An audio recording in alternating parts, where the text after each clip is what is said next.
मराठी साहित्य संमेलन अभिजात मराठी भाषेचा ऐतिहासिक महोत्सव साजरा करताना त्याचा शुभारंभ दीप प्रज्वलन करून माननीय पंतप्रधान नरेंद्रजी मोदी यांनी करावा अशी त्यांना नम्र विनंती। त्यांच्या समवेत इतर सर्व मान्यवरांना देखील आम्ही आमंत्रित करतो।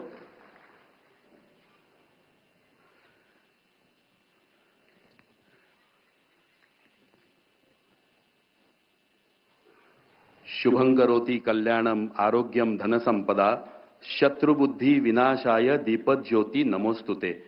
आपण सर्वजण लहानपणापासून पर्वचा म्हणत असताना या ओळी म्हणत आलो। त्या शुभंकर अशा दिव्यांच्या प्रज्वलनाने 98व्या अखिल भारतीय मराठी साहित्य संमेलनाचं उद्घाटन माननीय पंतप्रधान नरेंद्रजी मोदी यांच्या शुभ हस्ते होतंय। या संमेलनाच्या अध्यक्षा ज्येष्ठ संशोधक लेखिका आदरणीय डॉक्टर तारा भवाळकर, महामंडळाच्या अध्यक्षा प्राध्यापक उषाताई तांबे, प्रमुख पाहुणे मुख्यमंत्री नामदार देवेंद्रजी फडणवीस साहेब, मावळते अध्यक्ष डॉक्टर रवींद्र शोभणे या सर्व मान्यवरांच्या शुभ हस्ते दीप प्रज्वलन संपन्न झालेलं आहे। आज या अखिल भारतीय मराठी साहित्य संमेलनाच्या निमित्ताने जे अनेक शुभयोग जुळून आलेले आहेत त्याकडे नजर टाकत असताना, त्याविषयीचा आनंद साजरा करत असताना आठवण होते ती घुमांच्या 88व्या साहित्य संमेलनाची, ज्याचंही आयोजक म्हणून संपूर्ण सूत्र सांभाळलं होतं सरहद या संस्थेने। सरहद ही संस्था जिथे जिथे हिंसाचार आहे, दहशतवाद आहे, तिथे माणुसकीची फुंकर घालणारी संस्था आहे। मुलांच्या हातामध्ये बंदुका येऊ नयेत तर लेखणी यावी, पेन यावा, शिक्षणाकडे विकासाकडे त्यांनी वळावं यासाठी कटिबद्ध राहून सरहद जे काम करत आहे। आणि म्हणूनच एक साहित्याच्या क्षेत्रातला इतिहास घडला। नाचू कीर्तनाचे रंगी असं म्हणणाऱ्या संत नामदेव महाराजांच्या पंजाबच्या घुमान या गावामध्ये साहित्य संमेलन साजरं झालं। हा एक सुंदर योग आहे बघा की विनोबा भावेंनी ज्यांच्याविषयी म्हटलं होतं की युद्धाने सिकंदरला जे पंजाब जिंकता आलं नाही ते नामदेव महाराजांनी प्रेमाने जिंकून दाखवलं। आणि आज पुन्हा एकदा सर्व मराठी साहित्यिकांची ही मांदियाळी या ठिकाणी जमलेली आहे प्रेमाने दिल्ली जिंकण्यासाठी। आणि दिल्लीचेही तख्त राखितो महाराष्ट्र माझा हा आपला मराठी बाणा, त्याचा पुनरुच्चार या दिल्लीच्या भूमीमध्ये करण्यासाठी अभिजात मराठी भाषेच्या ऐतिहासिक महोत्सवाची सुरुवात मराठी बरोबरच अभिजात भाषेचा दर्जा मिळालेल्या प्राकृत भाषेतील मंगलाची कामना करणाऱ्या मंत्रांनी आम्ही करतोय। एक काश्मीरी आमची छोटी बहीण हा मंत्र म्हणणार आहे। यापेक्षा आनंदाचा क्षण तो दुसरा कुठला असू शकतो। 2500 वर्षापूर्वीचा हा मंत्र आपल्या माऊलींच्या पसायदानासारखाच पवित्र। रुकैया मकबूल यांना मी आमंत्रित करतो नवकार मंत्र म्हणण्यासाठी। रुकैया मकबूल। अरिहंत सिद्ध आचार्य उपाध्याय साधू सज्जन या 5 शक्तींना नमस्कार करून त्यांचं अनुकरण करण्याची प्रेरणा देणारा हा मंगलदायी मंत्र आपल्या महाराष्ट्रातील सगळ्यात प्राचीन जैन गुफेमध्ये तो कोरला गेलेला आहे।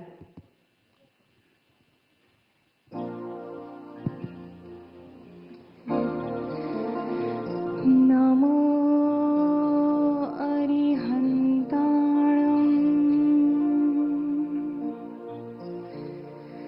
नमो सिद्धाणं नमो आयर्याय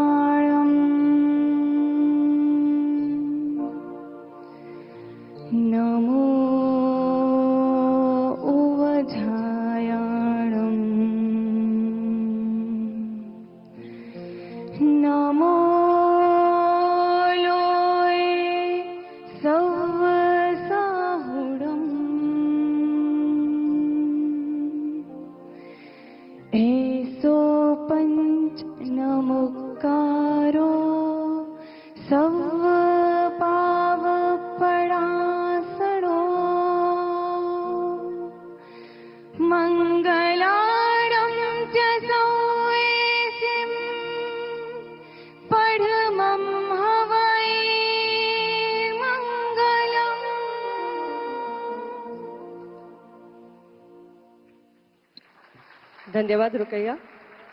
आणि यानंतर आमंत्रित करत आहोत शमीमा अख्तर हिला. शमीमाचं गाणं आज काश्मीरमध्ये तर घराघरात पोहोचलेलं आहेच, पण जगभरात कोट्यावधी लोक तिचं गाणं ऐकतात. आणि तिचं सगळ्यात प्रसिद्ध गाणं कुठलं असेल तर माझे माहेर पंढरी. वा. आज महाराष्ट्र हे तिचंच नव्हे तर अनेक तरुण तरुणींचं माहेर झालेलं आहे. सरहदच्या माध्यमातून मराठी भाषा संस्कृतीशी ते जोडले गेले आहेत. शमीमा आपल्यासाठी सादर करते आहे महाराष्ट्र गीत, अर्थात आपलं राज्यगीत. आणि कविश्रेष्ठ राजा बढे यांनी लिहिलेलं, महाराष्ट्र भूषण ज्येष्ठ संगीतकार श्रीनिवास खरे यांचं संगीत लाभलेलं, महाराष्ट्र शाहीर शाहीर साबळे यांच्या पहाडी आवाजात दुमदुमलेल्या या राज्यगीताच्या सन्मानार्थ आपण सर्वांनी जागीच उभं राहावं ही विनंती. ऐकूया महाराष्ट्राचं हे राज्यगीत.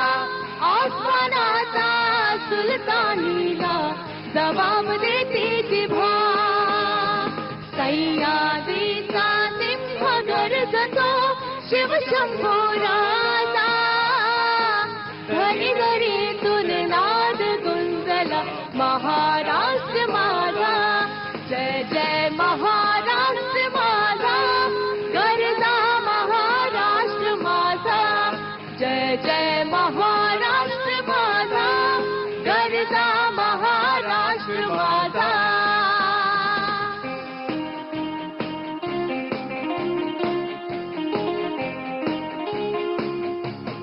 काळ्या छातीवरी कोरली अभिमानाची लेणी पोलादे मनगटे खेळती खेळ जीव गेणी दारिद्र्याचा ओढात शिजला निढलाच्या घामाने भिजला देश गौरवासाठी झिजला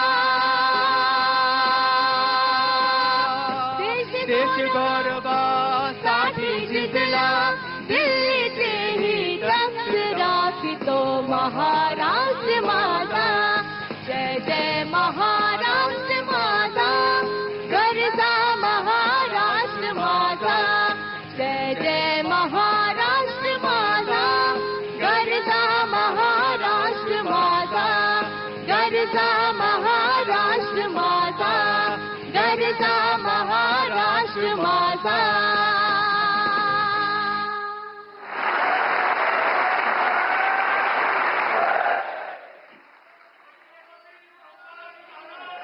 जय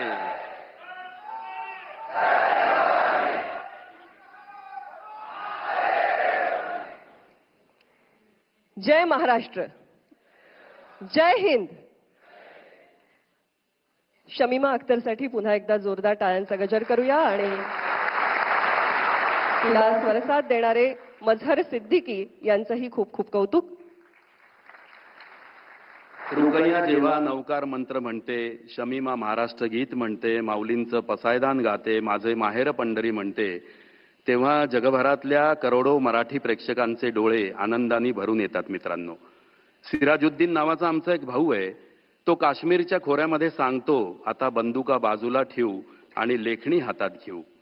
काय करतो तर काश्मीरमधल्या बांदीपुरामधल्या आरागम हे गाव देशातलं सगळ्यात मोठं पुस्तकाचं गाव बनवण्याच्या कामामध्ये प्रामाणिक प्रयत्न करतो. हे आहे साहित्य संमेलनाची फलश्रुती. मित्रांनो, महाराष्ट्र अनेकांच्या हक्काचं माहेर आहे. माननीय पंतप्रधानांनी सरहदच्या कामाचं अनेकदा कौतुक केलंय आणि सांगितलंय की जेव्हा जेव्हा असे प्रयत्न होतील तेव्हा तेव्हा मी तुमच्याबरोबर असणार आहे. आदरणीय मोदीजी या संमेलनाच्या उद्घाटनासाठी येत आहेत म्हटल्यावर मराठीचे अनेक वर्षाचे प्रलंबित प्रश्न चुटकीसरशी सुटले. हे संमेलन आता सगळ्या महाराष्ट्राचं आहे. दिल्लीचं तख्त राखणाऱ्या महाराष्ट्राच्या पाठीशी दस्तूर खुद्द आमचे लाडके पंतप्रधान खंबीरपणे उभे आहेत. त्यांचा सत्कार करण्याची विनंती अखिल भारतीय मराठी साहित्य महामंडळाच्या वतीने अध्यक्षा प्राध्यापक उषा तांबे आणि उपाध्यक्ष गुरैया स्वामी या दोघांनी करावा अशी विनंती करतो. विठ्ठल रुक्मिणीची अतिशय सुंदर मूर्ती आपण त्यांना देतो आहोत. महाराष्ट्राचं आराध्य दैवत ज्यांच्या सावलीमध्ये महाराष्ट्र गुण्यागोविंदाने नांदतो आहे असे विठ्ठल रुक्मिणी. विठ्ठलाच्या या समचरण मुद्रेमध्ये विश्वबंधुता, ममता हे सगळं काही सामावलेलं आहे.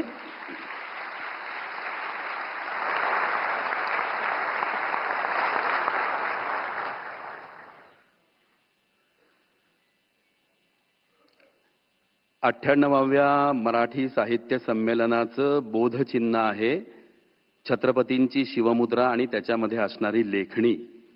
हे बोधचिन्ह, त्याचप्रमाणे संतश्रेष्ठ ज्ञानेश्वर माऊलींची प्रतिमा, त्यांच्या पाठीशी असणारा विठ्ठल, सोनपिंपळाची सळसळ आणि विश्वबंधुत्वाची साथ घालणारं पसायदान कोरलेली एक प्रतिमा, या संमेलनाच्या निमित्तानं निर्माण केलेली जरीपटका नावाची स्मरणिका सरहद संस्थेच्या वतीनं माननीय पंतप्रधान नरेंद्रजी मोदी यांना प्रदान करण्यात येईल.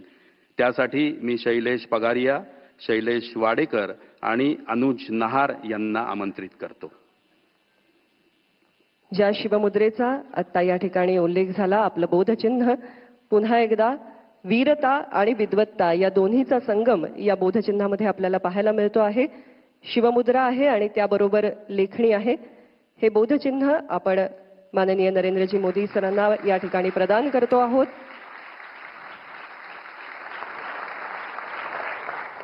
अतिशय सुंदर अशी ही प्रतिमा या ठिकाणी विठुरायाची आणि ज्ञानेश्वर माऊलींची एकत्रित अशी प्रतिमा आहे.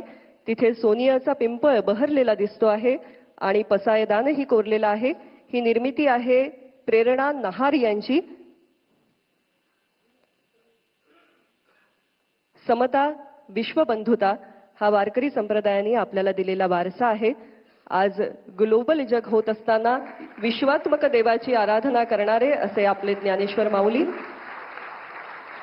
त्यांची ही विठुराया समवेत असणारी अतिशय सुंदर छबी आणि त्याचबरोबर या संमेलनाची स्मरणिका जरीपटका असं अतिशय बहारदार नाव ज्या स्मरणिकेला लाभलेलं आहे. यानंतर महाराष्ट्र राज्याचे माननीय मुख्यमंत्री महोदय आणि आजच्या कार्यक्रमाचे प्रमुख पाहुणे नामदार देवेंद्र फडणवीस साहेब यांचा सन्मान आपण करतो आहोत.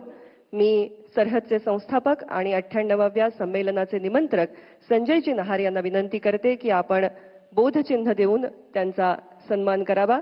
त्याचबरोबर डॉक्टर उज्ज्वला मेहेंदळे, कार्यवाह आणि प्रकाश पागे, कोषाध्यक्ष, मराठी साहित्य महामंडळ यांना विनंती आहे की आपण स्मरणिका प्रदान करावी.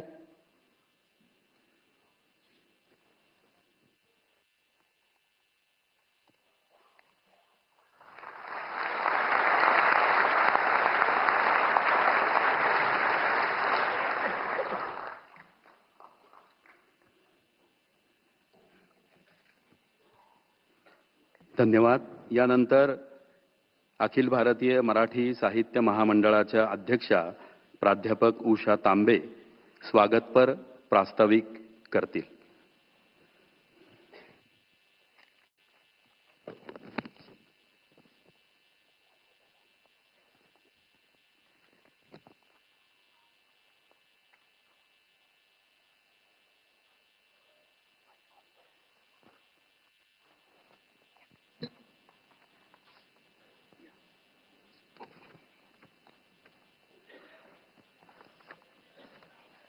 नमस्कार.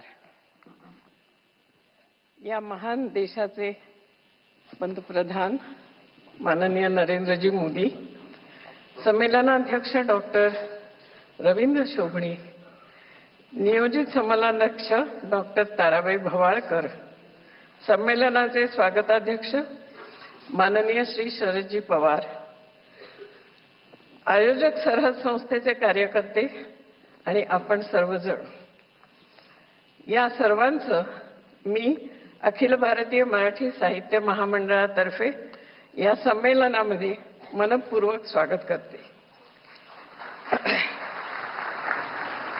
या उद्घाटन समारंभासाठी माननीय मोदींची उपस्थिती आपल्या सर्वांसाठी मोठ्या भाग्याची आणि अभिमानाची गोष्ट आहे.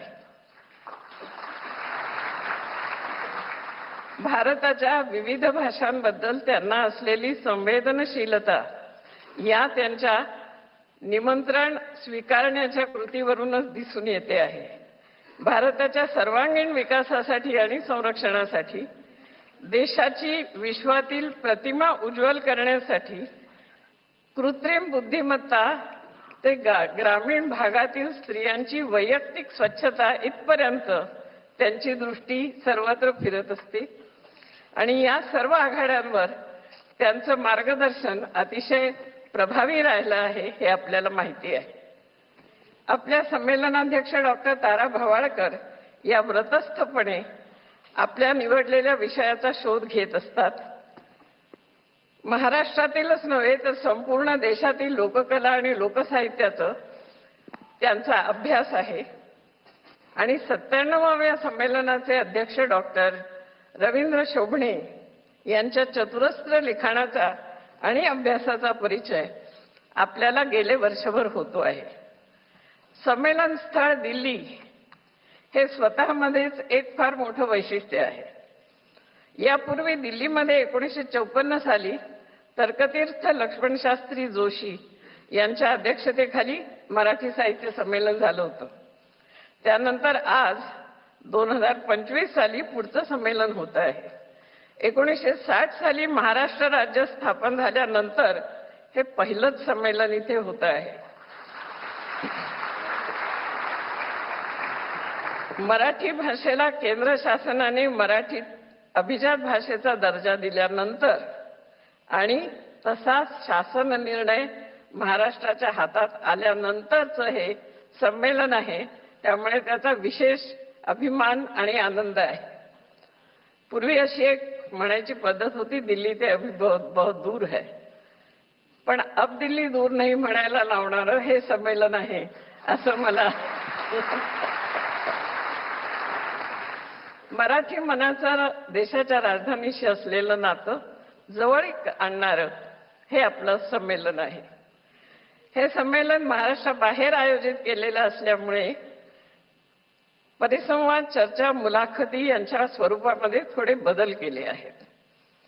विशेषतः महाराष्ट्राबाहेरील मराठी लोकांच्या मनात जे प्रश्न आहेत किंवा जे त्यांना ऐकायचं आहे त्याबद्दल आपण काही सांगावं असा आम्ही प्रयत्न केला आहे आणि त्यांचं ऐकून घ्यावं हेही आमची इच्छा आहे. अनेक चाकोरी बाहेरील कार्यक्रम योजण्यात आले आहेत. भारतीय भाषांमधील भगिनीभाव सिद्ध करणारं बहुभाषिक कवी संमेलन आहे. अनुवादांवर चर्चा आहे. कृत्रिम बुद्धिमत्ता आणि नवनिर्मिती यांचा संबंध शोधण्याचा प्रयत्न आहे आणि ज्येष्ठ मराठी लेखिका आणि प्रकाशक यांचा सत्कारही आहे. ग्रंथदिंडी आज केवढी जोरात झाली ती आपण पाहिली. मराठीतील आता ग्रंथनगरीचं उद्घाटनही झालं आहे आणि मराठीतील अनेक प्रकाशकांची पुस्तकं इथे आपल्याला एकत्र पाहायला मिळणार आहे. या व्यतिरिक्त कवी कट्टा, प्रकाशन कट्टा हे अतिशय लोकप्रिय कार्यक्रम आहेतच. प्रत्येक अखिल भारतीय साहित्य संमेलन, मराठी साहित्य संमेलन हे सर्वसमावेशक व्हावं असा आमचा प्रयत्न असतो. दिल्लीच्या या संमेलनामध्ये बृहन्महाराष्ट्रातील आणि खुद्द दिल्लीतील कवी लेखकांचा मोठा सहभाग आहे. त्यायोगे मराठीचं महाराष्ट्राबाहेरीलचं चित्र आपल्याला दिसेल अशी आमची अपेक्षा आहे. या संस्थेची, या संमेलनाची निमंत्रक संस्था सरहद ही आहे. देशाची राजधानी असलेल्या शहरात एवढ्या मोठ्या प्रमाणात कार्यक्रम करणं हे अजिबात सोपं नाही. प्रशासकीय शिष्टाचार असतात, सुरक्षा व्यवस्था असते हे सर्व अडथळे ओलांडून असं एक मोठं संमेलन उभं करण्याबद्दल त्यांना मी आधीच धन्यवाद देते. आणि त्याबरोबर आपल्या जबाबदारीची आपल्याला जाणीव करून देते की त्यांच्या या प्रयत्नांना खरोखर दाद द्यायची असेल तर सर्व कार्यक्रमांना आपण मोठ्या संख्येने उपस्थित राहावं आणि त्यांना प्रोत्साहित करावं ही विनंती. पुन्हा एकदा सगळ्यांचं स्वागत करून मी थांबते. धन्यवाद. धन्यवाद उषाताई. लाभले आम्हास भाग्य बोलतो मराठी. लाभले आम्हास भाग्य बोलतो मराठी. धर्म जात पंथ एक जाणतो मराठी. मराठी किंवा महाराष्ट्र धर्म हा एकात्मतेचा धर्म आहे आणि ही आपली मराठी भाषा आणि मराठी संस्कृती सगळ्या सरहदी पार करून अगदी काश्मीरपर्यंत पोहोचवण्याचं काम करत असलेली सरहद ही संस्था आता उषाताईंनी उल्लेख केला त्याप्रमाणे आजच्या आयोजनाला लाभलेली आहे. मी निमंत्रक संजयजी नहार यांना विनंती करते की या निमित्ताने त्यांनी मनोगत व्यक्त करावं. हा महाराष्ट्राच्या दृष्टीनं खऱ्या अर्थाने एक ऐतिहासिक क्षण आहे. काल जेव्हा पवार साहेबांनी एक किस्सा सांगितला ते म्हटले संसदेत आयुष्यात पहिल्यांदा आलो, तरुण होतो म्हटले, खूप बोलायची इच्छा होती पण समोर इतके उंच पंतप्रधान होते की त्यांना पाहिल्यावर काय सांगायचं हेच विसरून गेलो. तशीच अवस्था आज माझी झालेली आहे की आज इथे नरेंद्र मोदी साहेब आहेत. मनात येताना खूप कल्पना केल्या होत्या की काय काय बोलायचं आपल्याला, पण एखाद्या खूप उंच व्यक्तीसमोर काय बोलायचं हे बऱ्याचदा विसरून जातो आपण. मी इतकंच सांगतो की जेव्हा लहानपणी आमची सुरुवात झाली ती एका पुण्यातल्या पूर्व भागात हिंसाचार पाहून झाली. वयाच्या 8व्या वर्षी बंदुकीच्या गोळीने मृत्यू झालेला एक तरुण पाहिला आणि काही काळ असं वाटायचं की हिंसाचारातनं सगळे प्रश्न सुटू शकतात. जसं मोठं होत गेलो, सामाजिक काम सुरू केलं आणि मग लक्षात आलं की सगळे प्रश्न बंदुकींनी किंवा हिंसाचाराने सुटत नाहीत. कुठलाही क्रांतिकारक हिंसाचाराचं समर्थन करत नसतो, तो सांगतो की क्रांती होती ती विचारांनीच होत असते. हे पाहत जेव्हा पुढे आलो तेव्हा आमच्या लक्षात असं आलं की आपल्याला जे प्रयत्न करायचे आहेत व सीमावर्ती भागात जे काम सुरू केलं त्याचं सगळ्यात मोठं माध्यम साहित्य आहे. साहित्य आहे, कला आहे, संस्कृती आहे. आणि आपण मग ऐकलं असेल की शमीमा आणि रुकया जेव्हा म्हणत होत्या तेव्हा तिच्या एका आत्याची अतिरेक्यांनी हत्या केलेली आहे. तर जिच्या अतिरेक्यांनी हत्या केली त्या मुलीनं जगातल्या मंगलाची कामना करणारा मंत्र म्हणावा. त्या नवकार मंत्रामध्ये कुठंही अमंगळाचा निषेध पण नाहीये. तसंच पसायदान आहे. पसायदानामध्ये आपण एखाद्या माणसाच्या मनातल्या विचारांच्या विरुद्ध म्हणजे विकृतीच्या विरुद्ध लढाई केली पाहिजे, त्या माणसाविरुद्ध नाही असं म्हटलेलं आहे. ते पसायदान हा महाराष्ट्राचा गाभा आहे, ज्या विठ्ठलाची मूर्ती तर दिली गेली. आणि या सर्व कामातून इथे आदरणीय सुशीलकुमार शिंदे साहेब बसलेले आहेत, आदरणीय पवार साहेब आहेत. म्हणजे इतिहास कशी पुनरावृत्ती करतो की जसं आता उज्ज्वलाताईंनी सांगितलं की 1954 साली संमेलन झालं होतं. त्याही वेळी ते संमेलन दिल्लीवर आक्रमण करण्याचं नव्हतं, तर दिल्ली जिंकण्याचं होतं. असं म्हटलं जातं की दिल्लीची मराठ्यांना, विशेषतः मराठी माणसाला भीती असते आणि तेवढंच आकर्षण पण असतं. इथं राहणारी माणसं सुद्धा बऱ्याचदा एकमेकांना भेटायला टाळतात. इतकी इतिहासातून भीती आपण घेतलेली आहे. पण मला असं वाटतं 88वें साहित्य संमेलन जेव्हा झाले तेव्हा त्या सूत्रसंचालक ताई म्हटल्या की संत नामदेवांनी सांगितलं की जो पंजाब सिकंदराला सैन्याच्या बळावर जिंकता आला नाही तो नामदेवांनी प्रेमाने जिंकला. आज त्याचीच पुनरावृत्ती होतीये, इतिहासाची पुनरावृत्ती होतीये आणि तिचे साक्षीदार आहेत ज्यांना भविष्यामध्ये महाराष्ट्राचे नेते आदरणीय देवेंद्रजी फडणवीस, जेव्हा पवार साहेब इथे आहेत आणि आदरणीय नरेंद्र मोदीजींबद्दल इतकंच सांगतो की ते जेव्हा सांगतात की बंदुकींनी प्रश्न सुटणार नाही. स्वातंत्र्यापूर्वी असं म्हटलं जायचं की लेखणी मोडा आणि बंदुका हातात घ्या. आता वेळ आली बंदुका बाजूला ठेवा आणि लेखणी हातात घ्या. हे या देशाचे पंतप्रधान म्हणून जेव्हा नरेंद्र मोदी सांगतात तेव्हा त्याची प्रेरणा कुठल्या तरी गावात कोपऱ्यात एखादा मुलगा घेतो आणि तो सिराजुद्दीन सारखा मुलगा या जगातलं सगळ्यात मोठं पुस्तकांचं गाव करायचा प्रयत्न करतो. ज्या गावामधले लोक बंदुका बाजूला ठेवतात आणि घरात ग्रंथालय करतात. तर कवींची, लेखकांची आणि नेत्यांची हीच प्रेरणा असते. अखिल भारतीय मराठी साहित्य संमेलन दिल्लीत घेण्याचा हेतू तोच होता. महादेव गोविंद रानडे यांनी 1878 साली जेव्हा हे सुरू केलं तेव्हा त्यांची कल्पना अशी होती की कुठल्याही विरोधी विचाराला सुद्धा या मंचावर स्थान असलं पाहिजे आणि विरोधक हा आपला शत्रू नसतो, तर त्याचा एक अनेकांत आपल्याकडे म्हटलं जातं की सत्याच्या अनेक बाजू असतात. साहित्य संमेलनाची ही परंपरा अखंडपणे हे 98 साहित्य संमेलन दिल्लीत होते.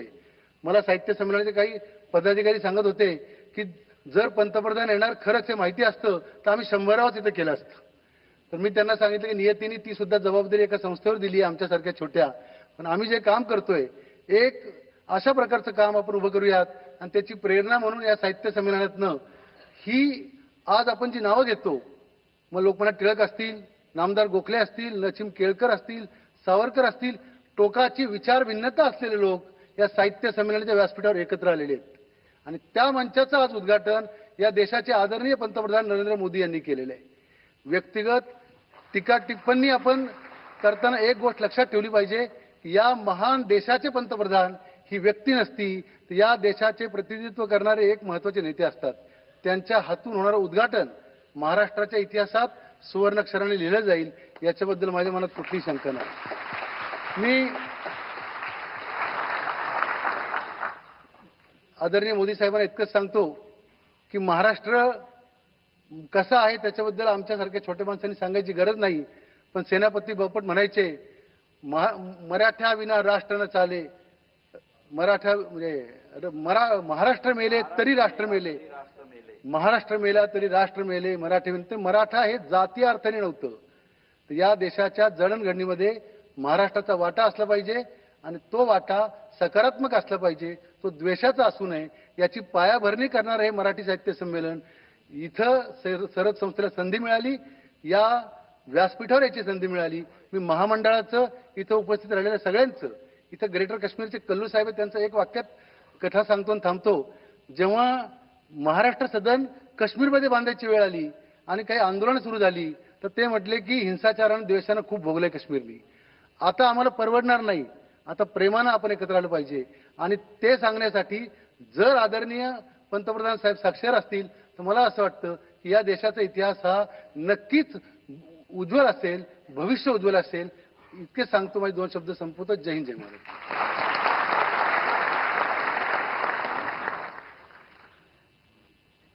या संमेलनाचे स्वागताध्यक्ष महाराष्ट्राचे भारताचे थोर नेते, ज्यांच्याबद्दल स्वर्गीय प्रमोद महाजनांनी 61ला लेख लिहिताना म्हटलं होतं, महाराष्ट्राला तळहातांवरच्या रेषांप्रमाणे जाणणारा नेता म्हणजे माननीय शरदचंद्रजी पवार साहेब. त्यांना मनोगत व्यक्त करण्यासाठी आमंत्रित करतो.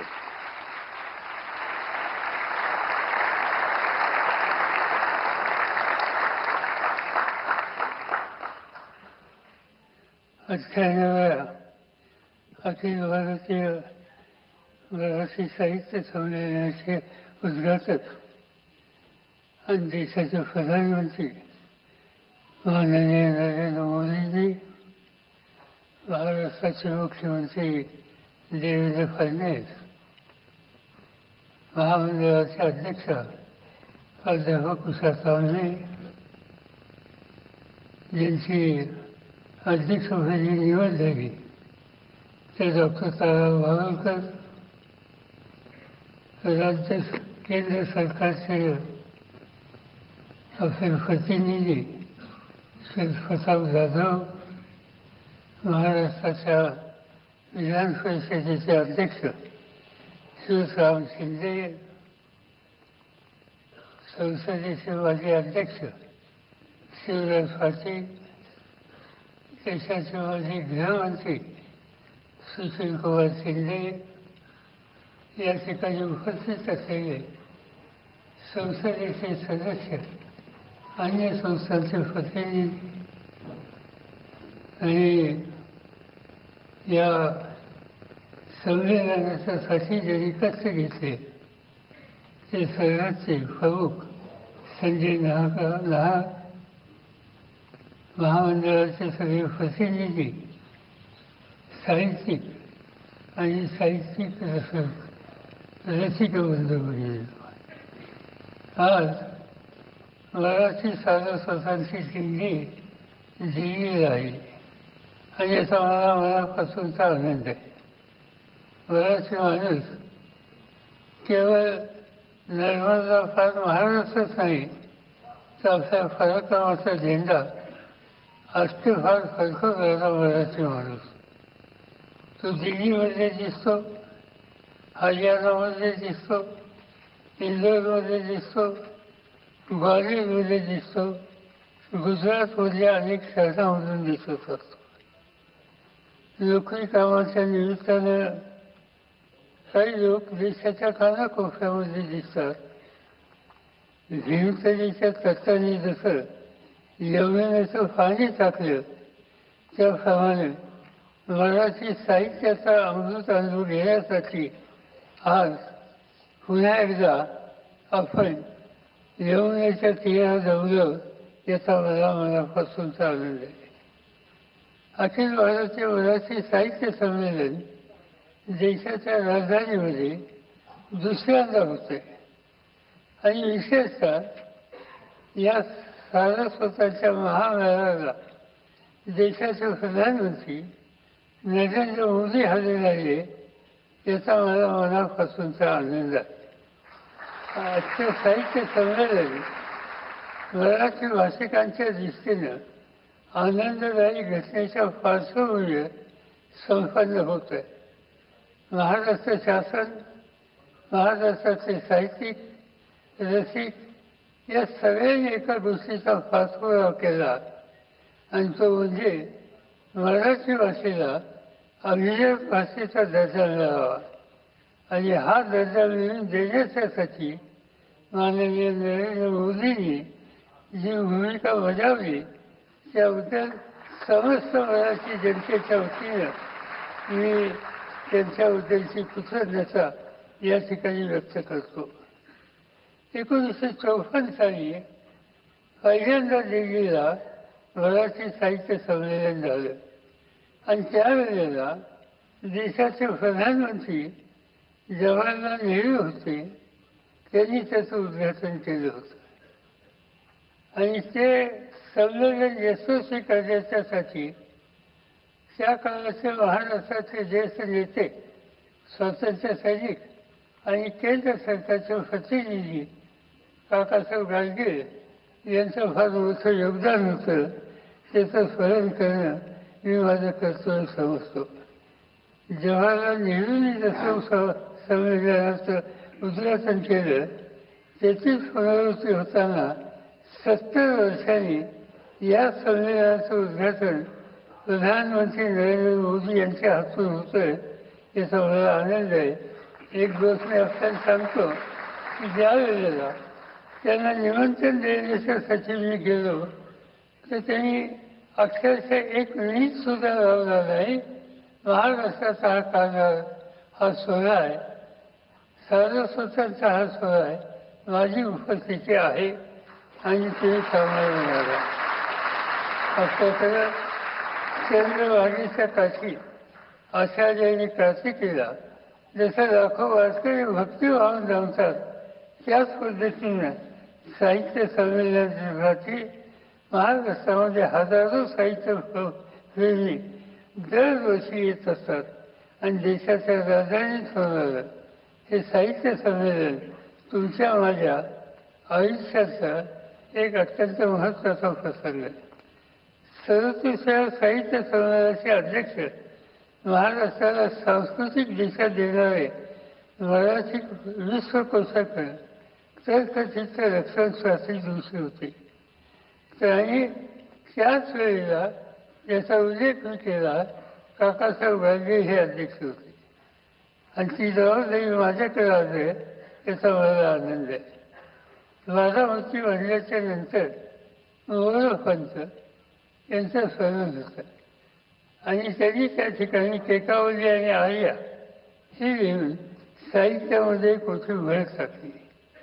त्याच्याबरोबरच अनेकांचा उल्लेख त्या ठिकाणी करता येईल आणि त्या भागात जी जी साहित्य संमेलनं अलीकडच्या काळामध्ये झाली सुदैवानं त्याच्यामध्ये सहभागी होण्याची संधी मला मिळाली होती. मग ते नाशिक असो, गोमान असो, सासवड असो, चिरफुलं असो, पिंपरी चिंचवड असो, उदगीर असो, अशा अनेक संमेलनाला माझी उपस्थिती होती. आणि त्याचमुळं काही अत्यंत जाणकार लेखकांची आणि साधुसंतांचा सुसंवाद करण्याची संधी व्यक्तिगत माझ्या जीवनामध्ये मला मिळाली. त्याच्यामध्ये गदिमा असतील, फुलं असतील, नाजो महानगर असतील, अनेक साहित्यिकांची ऋणानुबंध आणि गाठी जुळून आल्या. मला गुरुस्थानी असलेले यशवंतराव चव्हाण हे एक उत्तम साहित्यिक होते. या सर्वांच्या सहवासामुळे मी स्वतः सुद्धा लिहिता झालो. लोक माझे सांगती याच्या रूपानं तुम्हाला लोकांच्या पुढे व्यक्त झालो. मी सार्वजनिक जीवनाची 30 वर्षापेक्षा अधिक काळ दिल्ली दरबारीमध्ये मराठी अस्मिता टिकवण्याच्यासाठी जे काही करता येईल ते करण्याच्यासाठी माझ्याकडनं मी प्रयत्न केला गेला.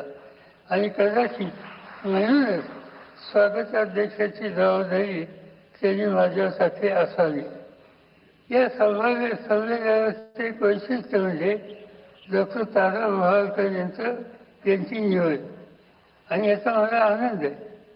लोकसाहित्याचे अभ्यासक म्हणून तारा मोहाळकर यांना मराठीजन ओळखतात. मला आठवत आहे की चिपळूणचं संमेलन होतं आणि त्याच्या उद्घाटनाच्या प्रसंगी माझ्या भाषणामध्ये एक खंत व्यक्त केली की आतापर्यंत इतकी संमेलन झाली पण फक्त 4 महिलांना अध्यक्षपदाचा मान मिळाला. मात्र यावेळी एका महिला साहित्यकाला अध्यक्षपदाचा सन्मान मिळाला. याचा मला मनापासून आनंद आहे. मी डॉक्टर तारा मोहाळकर यांचं अभिनंदन करतो आणि त्यांच्या निवडीच्यासाठी अखिल भारतीय साहित्य संमेलनाने महामंडळाला धन्यवाद देतो. दिल्ली आणि महाराष्ट्र यांचं एक नातं आहे. 11व्या शतकामध्ये आनंदगोपाल चौहाननी दिल्लीची स्थापना केली. तेव्हापासून महाराष्ट्र आणि दिल्लीचे राजकीय आणि सांस्कृतिक संबंध निर्माण झाले. 1666 साली बादशाह औरंगाबादने त्याचा एक वाढदिवस साजरा केला, तो अभिजाला. अन्यथा दिल्लीमध्ये केला असता तर शिवछत्रपतींच्या स्वाभिमानी साक्षात्कार इथंच घडला असता. पण त्या घटनेपासून प्रेरणा घेऊन मराठीशाहीने आपला झेंडा हा अख्ख्या भारत फडकवला. याचा मराठी भाषिकांना साथ मिळाला. देशाचे एक प्रधानमंत्री होते चौधरी चरण सिंग आणि ते मला नेहमी सांगायचे विचाराच्या नंतर तुम्ही लोकांनी एक गोष्ट काही ठीक केली नाही. विचारलं काय ठीक केलं म्हणजे मराठी आले दिल्लीपर्यंत पोहोचले, दिल्ली घेतली आणि दिल्लीवर ताबा कायमचा आपल्या हातात ठेवण्याच्या ऐवजी पानिपतला गेले. जाण्याची काही आवश्यकता नव्हती. तर वेगळा इतिहास घडला असता. पण झालं ते झालं. तो इतिहास हा आपण काही विसरू शकत नाही. आज मराठी लेखणीने साहित्याच्या क्षेत्रामध्ये प्रचंड योगदान दिलं आणि त्याची नोंद देश पातळीवर सुद्धा घेतली आहे. वि. स. खांडेकर, कुसुमाग्रज, विंदा करंदीकर, भारतीय जयवाडे या 4 मराठी लेखकांना आजपर्यंत ज्ञानपीठ पुरस्कारानं सन्मानित केलेले आहे. आणि त्याद्वारे मराठी भाषेची पताका ही देशभरात फडकत राहिली. विजय तेंडुलकरांनी कुणाचाही मुलाहिला न ठेवता लेखन केलं. घाशीराम कोसळ असो, सखाराम भांडेर असो, त्यांच्या नाटकामुळं काही वेळी त्यांना रोषाला सुद्धा जावं लागलं. पण ते आपल्या भूमिकेत बसून हातली नाही. नामदेव जसाळ, कवी यशवंत मनोहर, नारायण सुर्वे यांच्यासारख्या कवींनी सर्वसामान्यांचा विचार हा सातत्याने मांडला. अण्णाभाऊ साठे यांनी गाव कसा वर्ष उपेक्षितांचं जगणं मराठी साहित्यात आणलं, त्यांचा साहित्याचा डंका हा रशियापर्यंत पोचला याचा आनंद आपल्या सगळ्यांना आहे. या साहित्याच्या क्षेत्रामध्ये अनेक भगिनींनी सुद्धा फार उंची भर घातली आणि ती नुसती संख्यात्मक नाही तर गुणात्मक सुद्धा आहे. महानभाऊ पंथातील महात्मा मुक्ताबाई, जनाबाई, कानोखाचा यांनी मराठी साहित्य समृद्ध केले. सावित्रीबाई फुले, नंतरच्या काळामध्ये शांता शेळके, इंदिरा संत, अरुणा ढेरे काव्यात मराठी साहित्याला सशक्त करण्याचं काम करण्यामध्ये त्यांचं योगदान होतं. आणि मराठी साहित्य संमेलनाच्या अध्यक्षपद स्त्रियांना अधिकाधिक मिळाले तर माझी खात्री आहे की ही परंपरा अधिक मजबूत झाल्याशिवाय राहणार.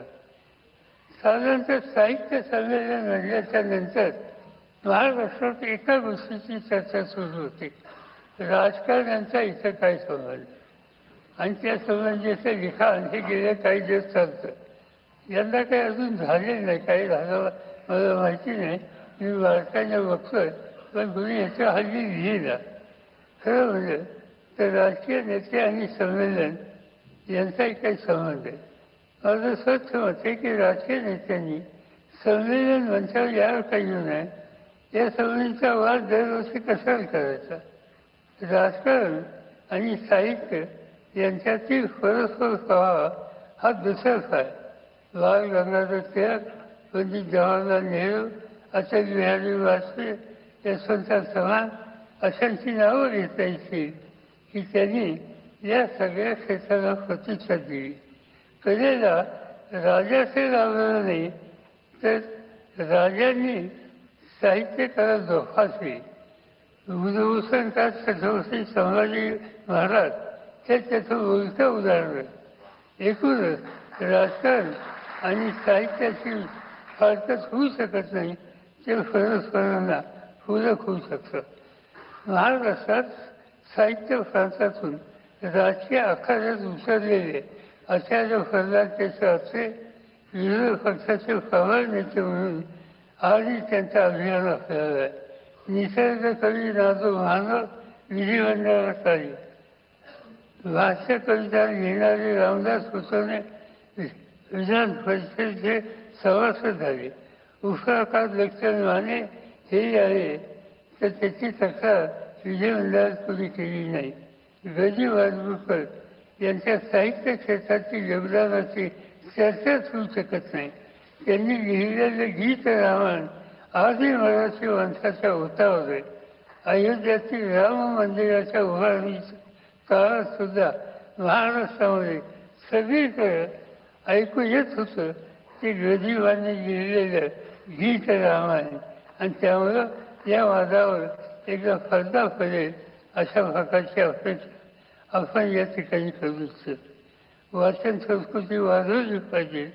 पूर्वी पुस्तकासाठी ग्रंथालयावर अवलंबून राहावं लागेल. आज साधनं वाढली, परंतु आता वाचनाला अनेक पर्याय आले. दूरचित्रवाणी आली, मनोरंजनाच्या वाहिन्या आल्या, वृत्तवाहिन्या आल्या, स्मार्टफोन आले. असे ते पुस्तकं मोठ्या प्रमाणावर छापली जातात. गेले 2 दिवस महाराष्ट्राच्या वर्तमानपत्रामध्ये किती टन पुस्तकं दिल्लीमध्ये आली या संबंधीचं सविस्तर वृत्त हे येतं आहे आणि हे येतं द्योतक आहे. पुस्तकं हल्ली छापली जातात आणि ती खपली जातात. गावोगाव ग्रंथ प्रदर्शनं भरवली जातात. त्या माध्यमातून लोकांचं भरण पुस्तकाची होत तरीसुद्धा नव्या पिढीला पुस्तकाशी बांधून कसं ठेवता येईल याची काळजी घेण्याची गरज आहे. काळ झपाट्याने बदलतोय. सध्या समाजाच्या एकात्मतेची नीळ त्यामुळे उत्स्फूर्त चालल्याचं चित्र दिसतंय. समाज अत्यंत कठीण आणि नाजूक स्थितीतून जातोय आणि त्याच्यामध्ये साहित्यिकांची जबाबदारी वाढली. महानुभाव पंथ असो, वारकरी परंपरा असो, याचं भान ठेवून महात्मा फुले, डॉक्टर बाबासाहेब आंबेडकर, विठ्ठलरावजी शिंदे, न्यायमूर्ती राहिलेले करतोय आग्रह करत वगैरे सुधाकरांचं वाचन समाजाला नेण्याचा प्रयत्न केला पाहिजे. शेवटचा एकच मुद्दा मी मांडू इच्छितो आणि तो म्हणजे मराठी भाषेचं विशुद्धीकरण. काळाच्या ओघात भाषेवर वेगवेगळे संस्कार होतात, परंतु या प्रक्रियेत असे दिसून आले की काही चांगल्या शब्दावर वाईट संस्कार होतात. उदाहरणार्थ बुद्ध या शब्दाचा अर्थ ज्ञानानं परिपूर्ण आणि जागृत असा होतं, पण त्याचा बुद्ध असा अफवरच कमी केला ते मला समजत नाही. पण बुद्ध असा अदानी किंवा कमी बुद्धीचा अर्थ रूढ झाला याचं मला वाईट असतं. मराठी साहित्यात असे शब्द जे असतील ते बाजूला केले पाहिजेत, ते नामशेष व्हायला पाहिजेत. प्रस्तुत महिला साहित्य संमेलनात अनेक वैशिष्ट्यपूर्ण परिसंवाद, कवी संमेलन, परिचर्चा या आयोजित केलेल्या आहेत. साहित्य रसिकांनी या साहित्य मेजवानीचा आस्वाद घ्यावा त्यासाठी अखिल भारतीय मराठी साहित्य महामंडळाच्या अध्यक्षा प्राध्यापक उषा तांबे, पदाधिकारी, सरहद संस्थेचे संजय लहान आणि त्यांचे सगळे सहकारी या सगळ्यांनी कष्ट घेतले. यमुनाची होणाऱ्या या सारस्वताच्या सोहळ्याच्या यशस्वीसाठी त्यांना मी मनपूर्वक शुभेच्छा देतो. मी उपस्थित साहित्यिक, साहित्याचे अभ्यासक, रसिक या सगळ्यांचं मनापासून स्वागत करतो आणि संमेलनाची शोभा वाढवण्यासाठी आवर्जून उपस्थित असलेले प्रधानमंत्री नरेंद्र मोदी यांचे, त्यांच्या सहकाऱ्यांचे, मुख्यमंत्र्यांचे आणि मान्यवरांचे मी अंतःकरणापासून आभार मानतो आणि आपल्या सगळ्यांची रजा घेतो. जय हिंद, जय महाराष्ट्र.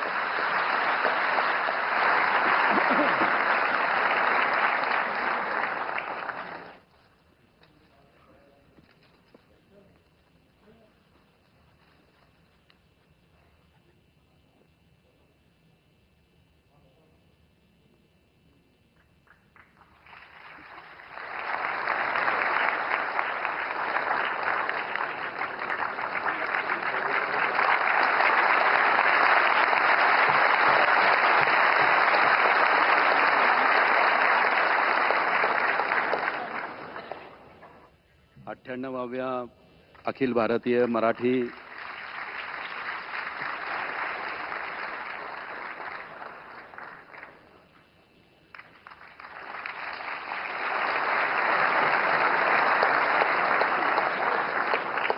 मान्यवरांच्या मोठी माणसं- सहृदयतेचं आपण सगळे टाळ्यांनी जे कौतुक करता आहात, निश्चितच हा एक अतिशय सुंदर सांस्कृतिक आणि माणुसकीचा असा समारोह आहे, याचा प्रत्यय आपण व्यासपीठावरही वा. घेऊ शकतो.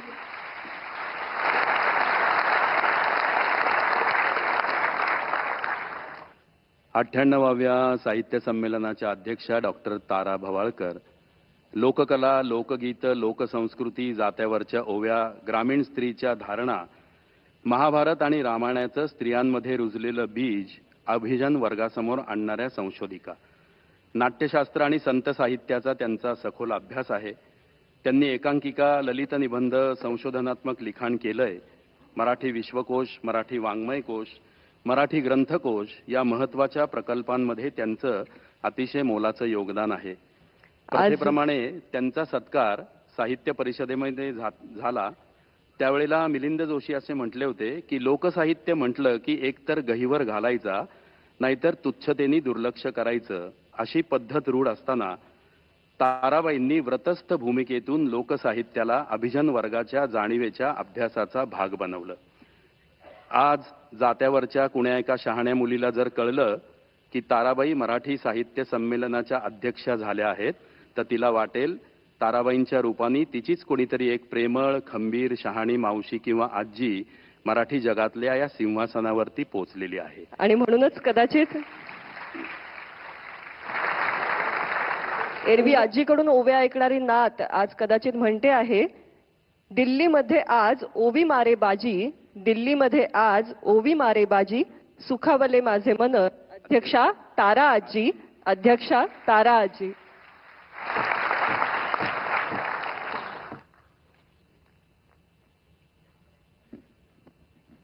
नमस्कार. 2 कमी 100व्या साहित्य संमेलनाच्या निमित्ताने आपण जमलेले आहोत. ही लोकभाषा आहे. 98व्या मराठी साहित्य संमेलनाच्या निमित्ताने आपण जमलो. ही अभिजात भाषा आहे. आणि आपण सगळी मंडळी या निरनिराळ्या बोलींच्या मधनच बोलत आलेले आहोत. आणि या सगळ्या बोलींचं संमेलन म्हणजे अखिल भारतीय मराठी साहित्य संमेलन आहे असं आपण म्हणू. या संमेलनाचं उद्घाटन सन्माननीय देशाचे पंतप्रधान करत आहेत. ही आमच्या दृष्टीने फार आनंदाची गोष्ट आहे. या संमेलनाचे स्वागताध्यक्ष आमच्या महाराष्ट्राचे जाणते नेते असं ज्यांना आम्ही ओळखतो ते शरदचंद्रजी पवार. संमेलनातला आवर्जून उपस्थित राहिलेले महाराष्ट्राचे मुख्यमंत्री नागपूरहून खास आले म्हणजे पुन्हा विदर्भातनं आले. असा सगळा महाराष्ट्राचा कानाकोपरा इथे जमलेला आहे.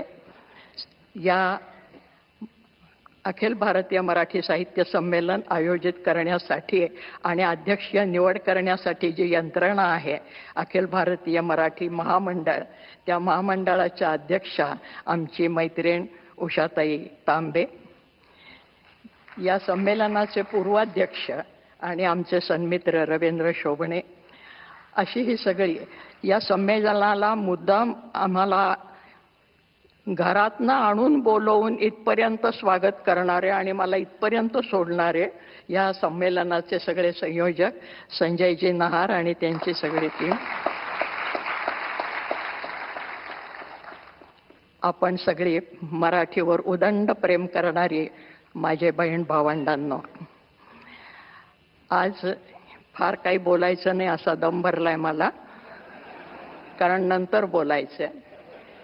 पण आपण आपल्या देशाच्या पंतप्रधानांना ज्या विठ्ठलाची मूर्ती दिली ती विठ्ठल रखुमाईची मूर्ती हे आमचं आराध्य दैवत आहे महाराष्ट्राचं आणि हे आमच्या उदार संस्कृतीचं प्रतीक आहे.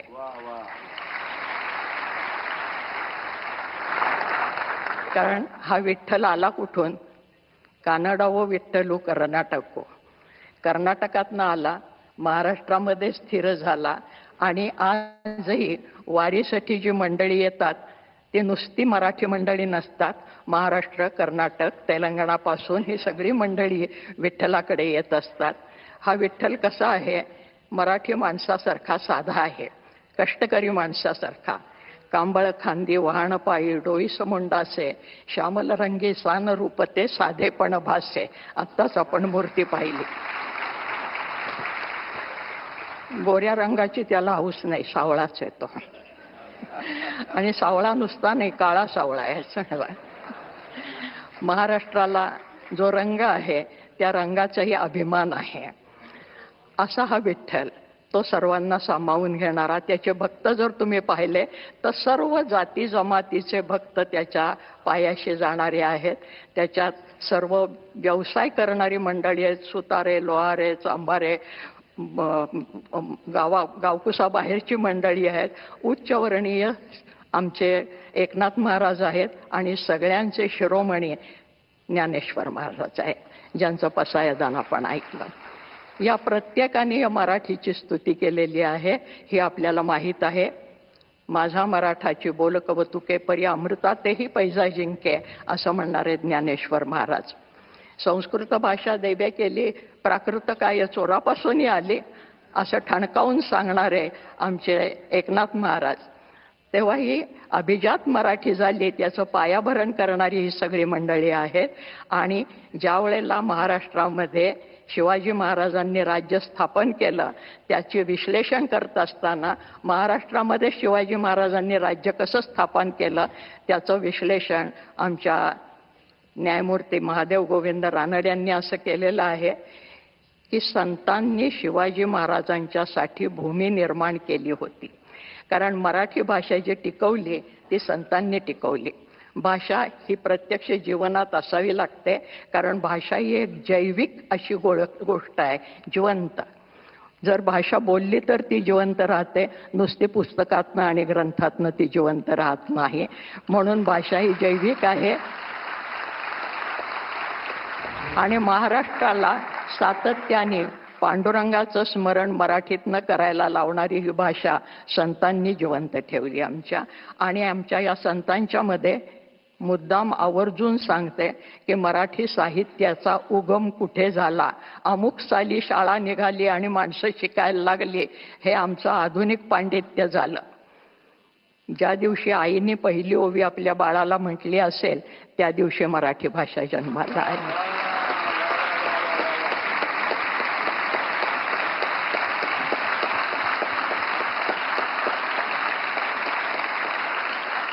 कांदा मुळा भाजी अवघी विठाबाई माझी, लसूण मिरची कोथिंबिरी अवघा झाला माझा हरी, असं म्हणणारा आमचा सावता माळी, त्यांनी ही भाषा जिवंत ठेवलेली आहे.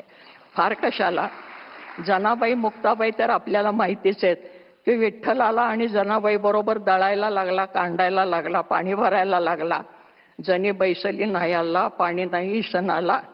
मुद्दाम बोली भाषेत सांगते, जनी बैसली नाही आला पाणी नाही सणाला, हाती घेऊन घागरी देव निघाले तातडी, जनाबाईला आंघोळ घालायला.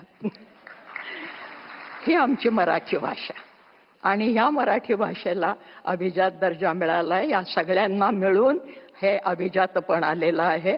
जास्त आत्ता बोलत नाही, पण आमचा हा विठू सगळ्यांना आपल्या पदराखाली घेणारा आहे, आपल्या सावलीखाली घेणारा आहे. या संतांच्या मध्ये अंत्यज म्हणजे ज्याला आज आपण BC आणि OBC वगैरे म्हणतो, ही सगळी मंडळी त्याचे परमभक्त आहेत. हे कुठल्याही शाळेत शिकले नाहीत, त्यांना कोणीही शिकवलं नाही, आणि तरी सुद्धा ते मराठीमध्ये काव्य करत होते. याचा अर्थ मराठी फक्त लिखितमध्ये नाही, ती बोलीतनं निर्माण झाली, बोलीमधनं पसरली, आणि म्हणून शिवाजी महाराजांना खेड्यापाड्यातले मावळे मिळाले. भाषा ही जिवंत राहिली त्यांच्यामुळे. आणि भाषा हे संस्कृतीचं बलस्थान असतं. कुठलीही भाषा आजही जगाच्या पाठीवर कुठे हिंडत असलो, आणखीन मराठी शब्द ऐकायला आला तर आपण चमकून बघायला लागतो, तुम्ही नागपूरचे का, तुम्ही महाराष्ट्रातले का.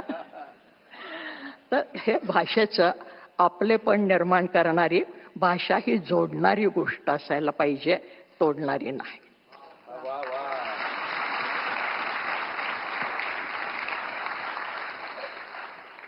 पंतप्रधान महाशय हे महाराष्ट्राचं प्रतीक म्हणून आपल्याला दिलेलं आहे की ही भाषा जोडणारी आहे. याच्यापेक्षा आत्ता मी जास्त बोलत नाही, कारण संत साहित्याने आम्हाला हे शिकवलंय.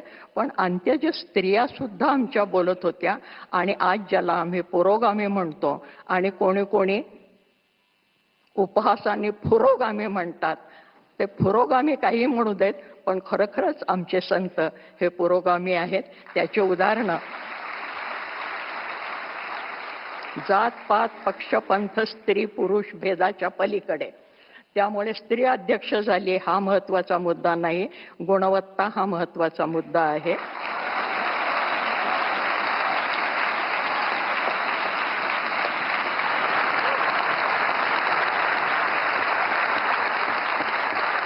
आणि म्हणून दिल्लीचं तख्त राखणारा महाराष्ट्र माझा हा साहित्यातनं जिवंत राहिलेला आहे, कर्तबगारीतनं जिवंत राहिलेला आहे. ज्या ठिकाणी संमेलन होतं आहे त्या ठिकाणी मराठी माणसांनी एकदा छावणी टाकलेली आहे. हा सगळा इतिहास आपल्याला माहिती आहे. या संमेलनाचा 70 वर्षापूर्वी जे लक्ष्मण शास्त्री जोशी अध्यक्ष होते, त्यांना मी गुरुस्थानी मानते. त्यांचा सहवास मला काही काळ लाभला, त्यांच्याबरोबर मी काही काळ काम केलं विश्वकोशामध्ये, याचाही मला अभिमान आहे. त्या काळामध्ये जे काकासाहेब गाडगीळ साहित्य संमेलनाचे स्वागताध्यक्ष होते, आणि आज पुन्हा महाराष्ट्राचे शरदचंद्रजी पवार आहेत. तर ते काकासाहेब गाडगिळांच्या नावाने मला नुकताच एक पुरस्कार त्यांच्या नातवानी सांगलीला आणून दिला घरामध्ये, अनंतराव गाडगिळांनी. आणि कदाचित शरद भाऊंच्या लक्षात नसेल, परंतु त्यांच्या राष्ट्रवादीने एकेकाळी माझी मुलाखत घेतली होती आणि त्यानंतर त्यांचं कुठेतरी भाषण झालं. त्यावेळेस त्यांनी सांगितलं होतं की महाराष्ट्रामध्ये अजून कोणी कोण साहित्य संमेलनाचे अध्यक्ष व्हायला पाहिजेत. ती जी काही 5-6 नावं घेतली होती त्यात एक माझं नाव होतं, ते छापलेलं अजून माझ्याकडे आहे. आज असा गंमतशीर योगायोग आलेला आहे की ज्यांना मी गुरुस्थानी मानते ते शास्त्री बुवा म्हणजे जोशीजी, लक्ष्मण शास्त्री जोशी यांच्या जाग्यावर मला उभं राहण्याचं भाग्य मिळालं. ज्यांनी ती इच्छा प्रकट केली होती ते स्वागताध्यक्ष आहेत. आणि ज्या प्रधानमंत्र्यांचा तो अधिकार आहे, त्या राजधानीमध्ये हे संमेलन होतं आणि प्रधानमंत्री त्याचं उद्घाटन करता आहेत. या सगळ्या अतिशय आनंदाच्या गोष्टी आहेत. हा आनंद आपण पुढचे 3 दिवस सगळ्यांच्या संगतीमध्ये घेणार आहोत आणि आपण एकमेकांचं मैत्र जोडून पुढे जाणार आहोत. कारण भूता परस्परे पडो मैत्र जीवांचे, हे ज्ञानेश्वर महाराजांनी सांगितले.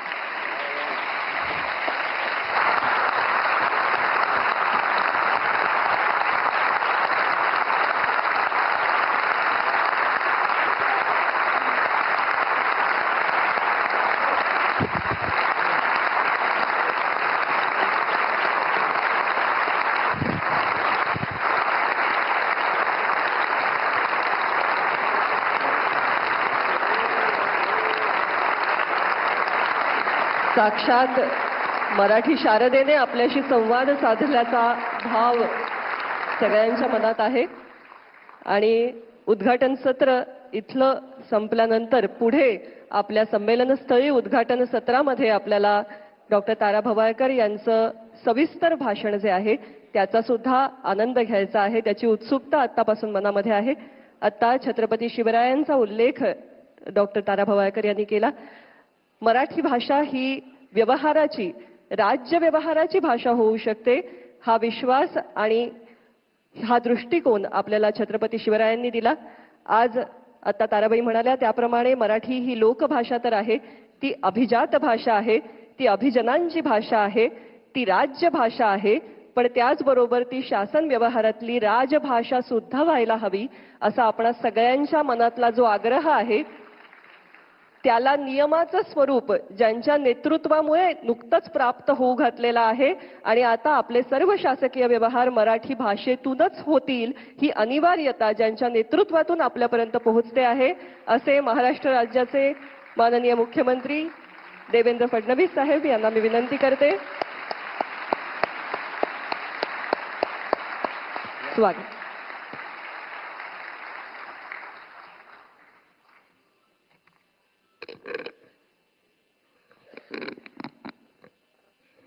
अठ्ठ्याण्णव्या अखिल भारतीय मराठी साहित्य संमेलनाच्या उद्घाटन प्रसंगी आपल्याला उद्घाटक म्हणून लाभलेले भारताची पताका अखिल विश्वामध्ये ज्यांनी फडकवली असे भारताचे यशस्वी पंतप्रधान माननीय नरेंद्र मोदीजी,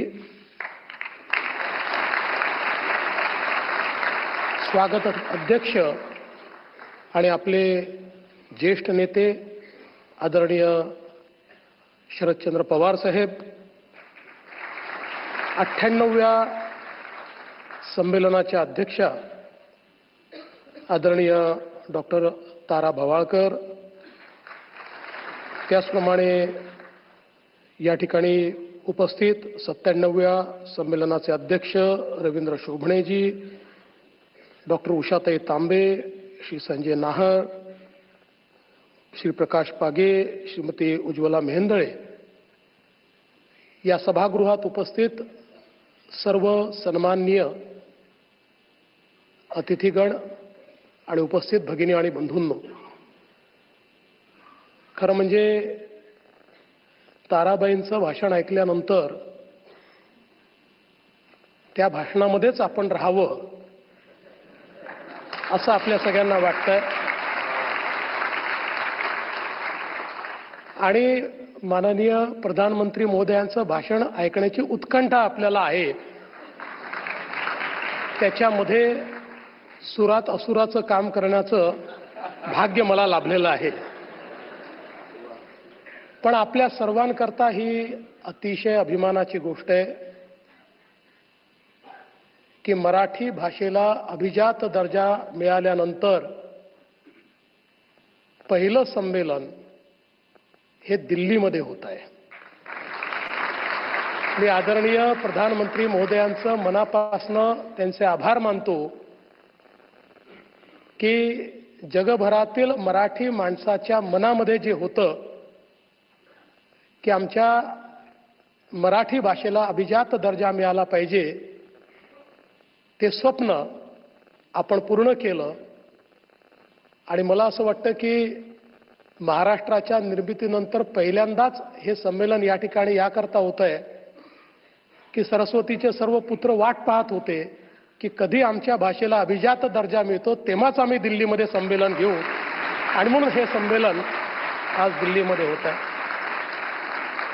आपल्याला याची देखील कल्पना आहे की परकीय आक्रमकांनी ज्यावेळेस आपल्या भाषेला देखील त्या ठिकाणी एक प्रकारे प्रदूषित करण्याचा प्रयत्न केला, त्यानंतर पहिल्यांदा छत्रपती शिवाजी महाराजांनी हे ठरवलं की संपूर्ण राजकारभारामध्ये मराठीचाच उपयोग होईल आणि राजकारभारामध्ये जेवढे फारसी आणि अरबी शब्द आले होते ते सर्व शब्द बदलून आपले मराठी शब्द त्या ठिकाणी वापरण्याची सक्ती आणि त्याची आज्ञावली ही पहिल्यांदा छत्रपती शिवाजी महाराजांनी त्या ठिकाणी तयार केली.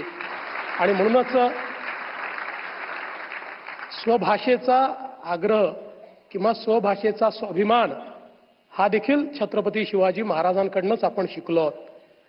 आणि ज्याचा उल्लेख झाला की ही गोष्टही कदाचित हा एक मोठा योगायोग आहे की ज्या तालकटोरा स्टेडियममध्ये आपला सगळा कार्यक्रम या ठिकाणी होणार आहे, त्याच ठिकाणी 1737 साली राणोजी शिंदे आणि मल्हारराव होळकर यांच्यासोबत थोरल्या बाजीरावांनी आपली मराठ्यांची छावणी लावली होती आणि त्यानंतर आपण दिल्ली जिंकली होती.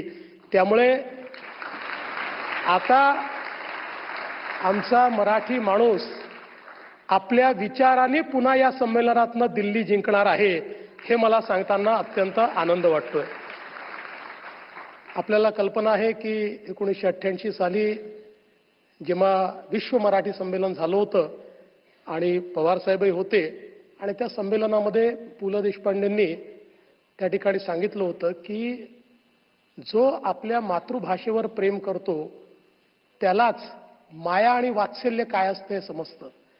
आणि ज्याला माया आणि वात्सल्य समजतं तो कधी दुसऱ्या भाषेचा दुस्साहस करूच शकत नाही.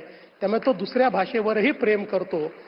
मला असं वाटतं की मराठी माणसांनी नेहमीच आपल्या भाषेवर प्रेम केलेलं आहे आणि ही जी काही एक मोठी परंपरा आहे ज्याचा उल्लेख या ठिकाणी वेगवेगळ्या वक्त्यांनी केला, त्यामुळेच मराठी ही अतिशय समृद्ध अशा प्रकारची भाषा आहे. कारण ती लोकभाषा झाली आणि त्यातनं जे काही लोकसाहित्य तयार झालं त्यातून खऱ्या अर्थानं मराठी पुढे जात गेली.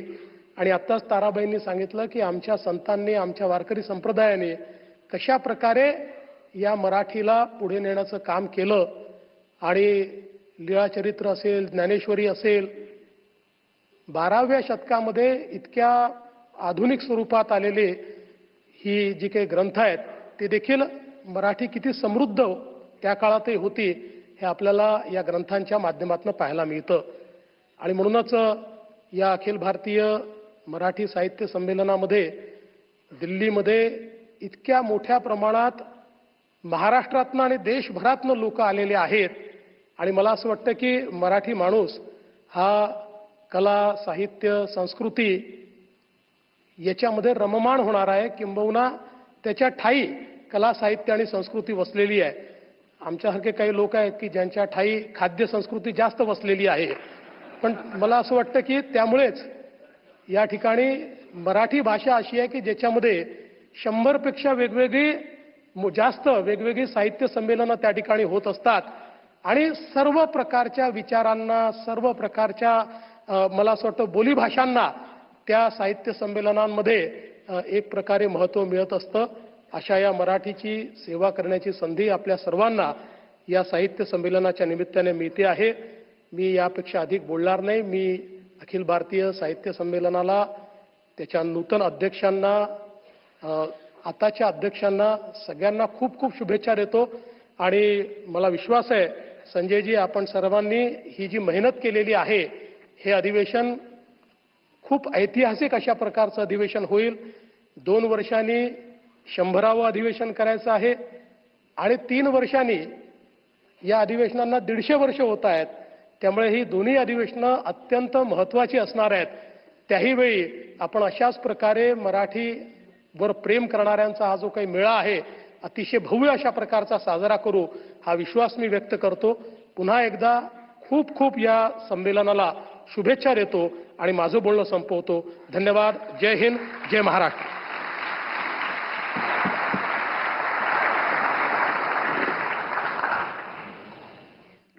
साहित्य संमेलनाच्या व्यासपीठावरती सुसंस्कृत मानवी अनुबंध मगाशी आपण बघितले. पवार साहेबांसारख्या ज्येष्ठ नेत्याला वेळेवरती पाणी देण्याची सुसंस्कृतपणा असणारे आपले पंतप्रधान आहेत. मराठी भाषेवरती, मराठी माणसावरती, महाराष्ट्रावरती प्रेम करणारे. मराठी भाषेला अभिजात भाषेचा दर्जा मिळाला, त्याचा उत्सव मुंबईत साजरा केला होता. तेव्हा मराठीमधले ळ, ल, च, च, ज, ज हे कुठेही न चुकता उच्चारणारे आपले पंतप्रधान नरेंद्र मोदीजी आहेत.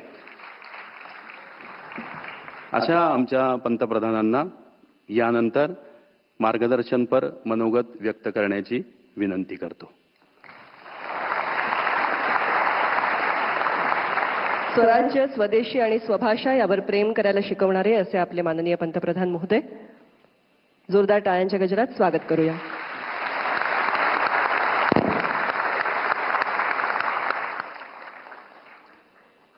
कार्यक्रम में उपस्थित वरिष्ठ नेता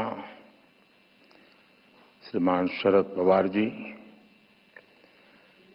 महाराष्ट्र के लोकप्रिय मुख्यमंत्री श्री देवेंद्र फडणवीस जी, अखिल भारतीय मराठी साहित्य सम्मेलन के अध्यक्ष डॉक्टर तारा भवालकर जी, पूर्व अध्यक्ष डॉक्टर रविंद्र शोभने जी, सभी सदस्यगण, मराठी भाषा के सभी विद्वद्गण और उपस्थित भाई और बहनों, अभी डॉक्टर तारा जी का भाषण पूरा हुआ तो मैंने ऐसे ही कहा फार छान.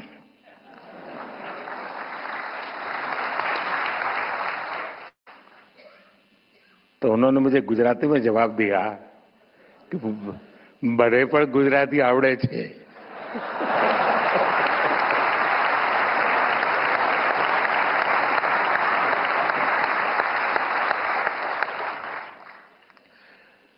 देशाच्या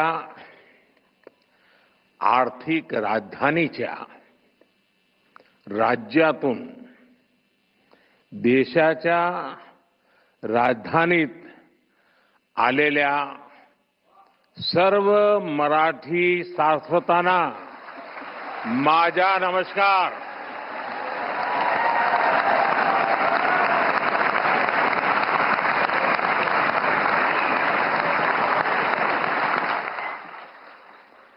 आज दिल्ली की धरती पर मराठी भाषा के इस गौरवशाली कार्यक्रम का आयोजन हो रहा है. अखिल भारतीय मराठी साहित्य सम्मेलन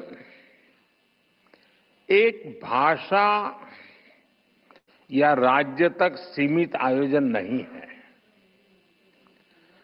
मराठी साहित्य के इस सम्मेलन में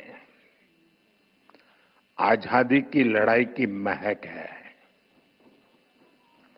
इसमें महाराष्ट्र और राष्ट्र की सांस्कृतिक विरासत है।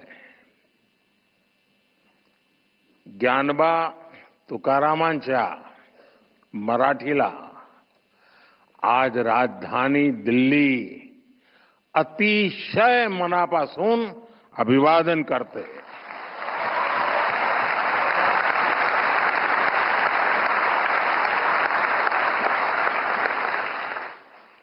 भाइयों बहनों, 1878 में पहले आयोजन से लेकर अब तक अखिल भारतीय मराठी साहित्य सम्मेलन देश की 147 वर्षों की यात्रा का साक्षी रहा है। महादेव गोविंद रानडे जी, हरिनारायण आप्टे जी, माधव श्रीहरि अणे जी, शिवराम परांजपे जी, वीर सावरकर जी, देश की कितनी ही महान विभूतियों ने इसकी अध्यक्षता की है। शरद जी के आमंत्रण पर आज मुझे इस गौरवपूर्ण परंपरा से जुड़ने का अवसर मिल रहा है। मैं आप सभी को देश दुनिया के सभी मराठी प्रेमियों को इस आयोजन की बहुत बहुत बधाई देता हूं।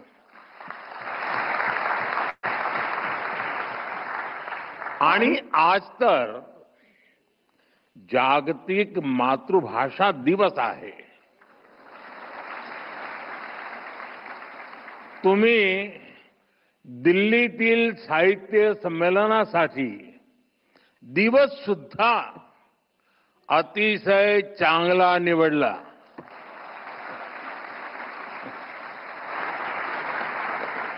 साथियों, मैं जब मराठी के बारे में सोचता हूं तो मुझे संत ज्ञानेश्वर का वचन याद आना बहुत स्वाभाविक है।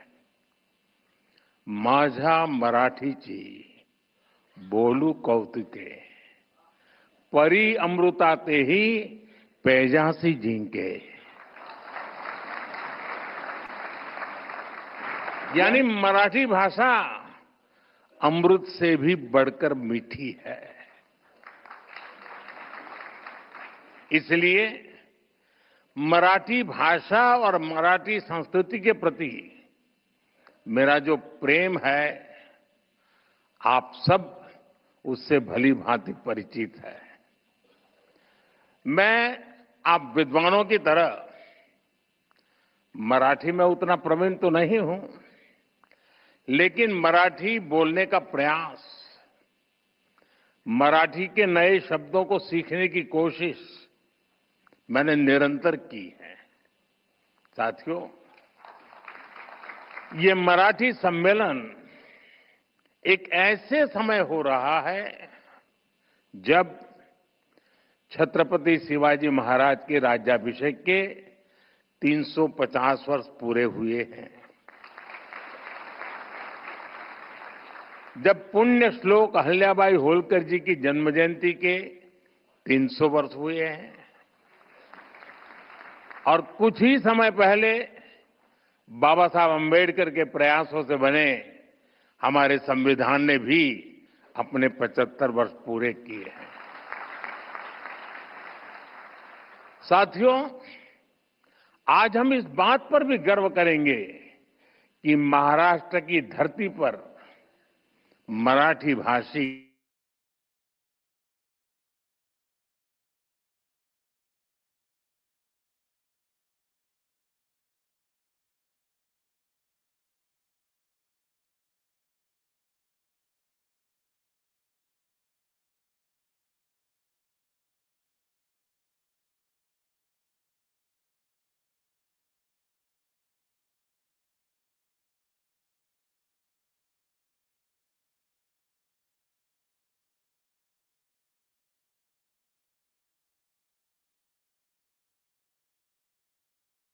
साथियों, आज हम इस बात पर भी गर्व करेंगे कि महाराष्ट्र की धरती पर मराठी भाषी एक महापुरुष ने 100 वर्ष पहले राष्ट्रीय स्वयंसेवक संघ का बीज बोया था। आज ये एक वटवृक्ष के रूप में अपना शताब्दी वर्ष मना रहा है। वेद से विवेकानंद तक भारत की महान परंपरा और संस्कृति को नई पीढ़ी तक पहुंचाने का एक संस्कार यज्ञ राष्ट्रीय स्वयंसेवक संघ पिछले 100 वर्ष से चला रहा है। मेरा सौभाग्य है कि मेरे जैसे लाखों लोगों को आरएसएस ने देश के लिए जीने की प्रेरणा दी है और संघ के ही कारण मुझे मराठी भाषा और मराठी परंपरा से जुड़ने का भी सौभाग्य प्राप्त हुआ। इसी कालखंड में कुछ महीने पहले मराठी भाषा को अभिजात भाषा का दर्जा दिया गया है। देश और दुनिया में 12 करोड़ से ज्यादा मराठी भाषी लोग हैं। मराठी को अभिजात भाषा का दर्जा मिले, इसका करोड़ों मराठी भाषियों को दशकों से इंतजार था। ये काम पूरा करने का अवसर मुझे मिला। मैं इसे अपने जीवन का बड़ा सौभाग्य मानता हूं। माननीय विद्वद्जन, आप जानते हैं, भाषा केवल उसके संवाद का माध्यम पर नहीं होती है। हमारी भाषा हमारी संस्कृति की संवाहक होती है। ये बात सही है कि भाषाएं समाज में जन्म लेती है, लेकिन भाषा समाज के निर्माण में उतनी ही अहम भूमिका निभाती है। हमारी मराठी ने महाराष्ट्र और राष्ट्र के कितने ही मनुष्यों के विचारों को अभिव्यक्ति देकर हमारा सांस्कृतिक निर्माण किया है। इसलिए समर्थ रामदास जी कहते थे, मराठा तीतू का मेळवावा, महाराष्ट्र धर्म वाढवावा, आहे तितके जतन करावे, पुढे आणि मिळवावे, महाराष्ट्र राज्य करावे। जिकडे तिकडे मराठी एक संपूर्ण भाषा है। इसलिए मराठी में शूरता भी है, वीरता भी है। मराठी में सौंदर्य भी है, संवेदना भी है, समानता भी है, समरसता भी है। इसमें अध्यात्म के स्वर भी है और आधुनिकता की लहर भी है। मराठी में भक्ति भी है, शक्ति भी है और युक्ति भी है। आप देखिए, जब भारत को आध्यात्मिक ऊर्जा की जरूरत हुई तो महाराष्ट्र के महान संतों ने ऋषियों के ज्ञान को मराठी भाषा में सुलभ कराया। संत ज्ञानेश्वर, संत तुकाराम, संत रामदास, संत नामदेव, संत तुकडोजी महाराज, गाडगे बाबा, गोरा कुमार और बहिणाबाई, महाराष्ट्र के कितने ही संतों ने भक्ति आंदोलन के जरिए मराठी भाषा में समाज को नई दिशा दिखाई। आधुनिक समय में भी गजानन दिगंबर माडगुलकर और सुधीर फड़के की गीत रामायण ने जो प्रभाव डाला वो हम सब जानते हैं। साथियों, गुलामी के सैकड़ों वर्षों के लंबे कालखंड में मराठी भाषा आक्रांताओं से मुक्ति का भी जयघोष बनी।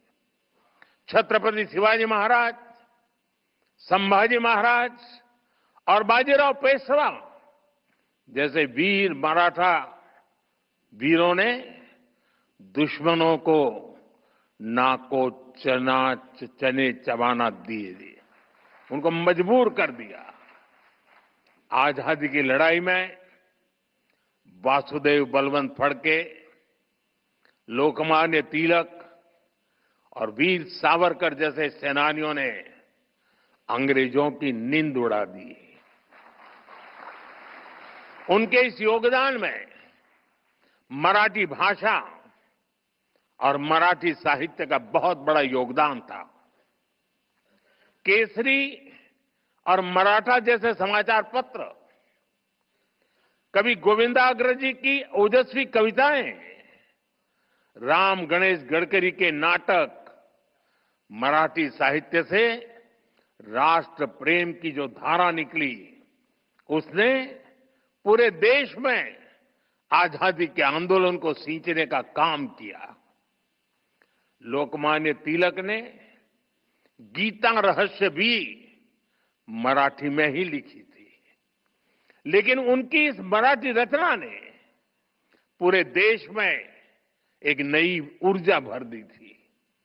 साथियों, मराठी भाषा और मराठी साहित्य ने समाज के शोषित वंचित वर्ग के लिए सामाजिक मुक्ति के द्वार खोलने का भी अद्भुत काम किया है। ज्योतिबा फुले, सावित्रीबाई फुले, महर्षि कर्वे, बाबा साहब आंबेडकर, ऐसे कितने ही महान समाज सुधारकों ने मराठी भाषा में नए युग की सोच को सींचने का काम किया था। देश में मराठी भाषा ने बहुत समृद्ध दलित साहित्य भी हमें दिया है। अपने आधुनिक चिंतन के कारण मराठी साहित्य में विज्ञान कथाओं की भी रचनाएं हुई हैं। अतीत में भी आयुर्वेद, विज्ञान और तर्कशास्त्र में महाराष्ट्र के लोगों ने अद्भुत योगदान दिया है। इसी संस्कृति के कारण महाराष्ट्र ने हमेशा नए विचारों और प्रतिभाओं को भी आमंत्रित किया और महाराष्ट्र ने इतनी प्रगति की है। हमारी मुंबई महाराष्ट्र ही नहीं बल्कि पूरे देश की आर्थिक राजधानी बनकर उभरी है। और भाइयों बहनों, जब मुंबई का जिक्र आया है तो फिल्मों के बिना न साहित्य की बात पूरी होगी और न मुंबई की। ये महाराष्ट्र और मुंबई ही है जिसने मराठी फिल्मों के साथ साथ हिंदी सिनेमा को ये ऊंचाई दी है। और इन दिनों तो छावा की धूम मची हुई थी।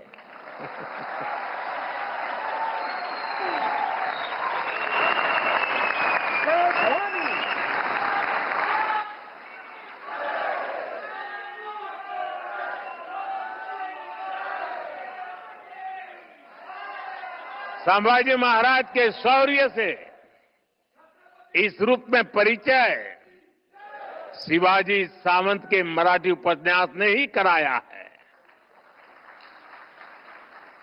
साथियों, कवि केशव सूत का एक पद है, जूने जाऊं दया मरना लागूने जाळूनी किंवा परूनी टाका सड़त न एक्या ठाई ठाका, यानी हम पुरानी सोच पर थमे नहीं रह सकते। मानवीय सभ्यता, विचार और भाषा लगातार इवॉल्व होते रहते हैं। आज भारत दुनिया की सबसे प्राचीन जीवंत सभ्यताओं में से एक है, क्योंकि हम लगातार इवॉल्व हुए हैं। हमने लगातार नए विचारों को जोड़ा है, नए बदलावों का स्वागत किया है। भारत में दुनिया की सबसे बड़ी भाषाई विविधता इसका प्रमाण है। हमारी ये भाषाई विविधता ही हमारी एकता का सबसे बुनियादी आधार भी है।